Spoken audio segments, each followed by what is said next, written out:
Number వెంచర్లో ఇది already ఇది ఎన్ని సంవత్సరాలు 6 సంవత్సరాలు అండి 4 సంవత్సరాలు మొక్క అండి ఇదే రకంగా మనకి 4 సంవత్సరాల నుంచి ఇదే రకంగా వచ్చిందంటే ఇంకొక 4 సంవత్సరాల నుంచి డబుల్ అయిపోతుంది. దాంతోపాటు ఇంకొక 4 సంవత్సరాలు అంటే మొత్తం ఆల్రెడీ తయారైపోతుంది మొక్క.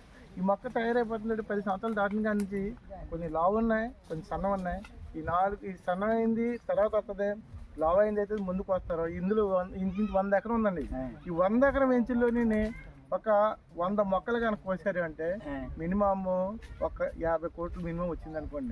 50 కోట్లు వచ్చిందంటే 50 కోట్లలోని వాళ్ళు 40% అనేది కంపెనీ తీసుకుంటుంది.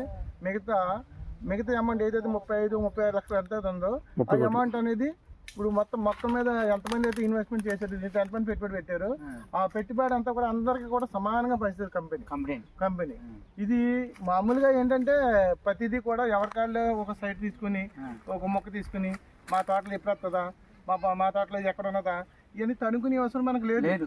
నెంబర్ మాత్రమే ఉంటుంది మన దగ్గర. కానీ మొక్క ఈ దాంట్లో ఏది కోసినా ఏది తీసినా ఏది జరిగినా కూడా ప్రతిదీ కూడా మనకి తెలియపరిచి వాళ్ళు తీసి చేసి మనకి ప్రతిదీ కూడా మన దేనికి కావాలి దానికి మన దగ్గర సంతకం తీసుకుని ఫారెస్ట్ ఆఫీస్ దగ్గర ఇది పర్మిషన్ కానీ ఇంకోటి కానీ అన్ని తీసుకున్న తర్వాత మన దగ్గర పిలిచిన తర్వాత ప్రతి ఒక్కటి చేర్చడం జరుగుతుంది.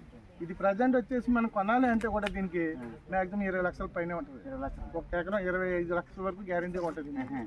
మనం ఇప్పుడు కొనాలనుకుంటే 8 లక్షలు మామూలుగా భూమి. ఇప్పుడు ఇదే కనుక వారం 10 రోజులు అయితే 8.5 లక్షలు, ఎకరం వచ్చి 32 లక్షలు. ప్రజెంట్ కావాలి అనుకుంటే కనుక ఖాళీ భూమే కనుక అయితే 30 లక్షలు ఈ రోజుకి.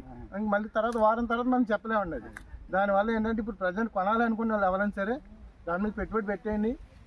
ఒక రోజు గడిచిందల్లా మనకు లాభం. అది దానివల్ల ఏంటంటే మనం చెప్పుకుంటే జనాలు చెప్పుకుని ఎంతైనా ఉంటుంది. అలాగని ఇది జరుగుతుంది అన్నమాట. ఓకే.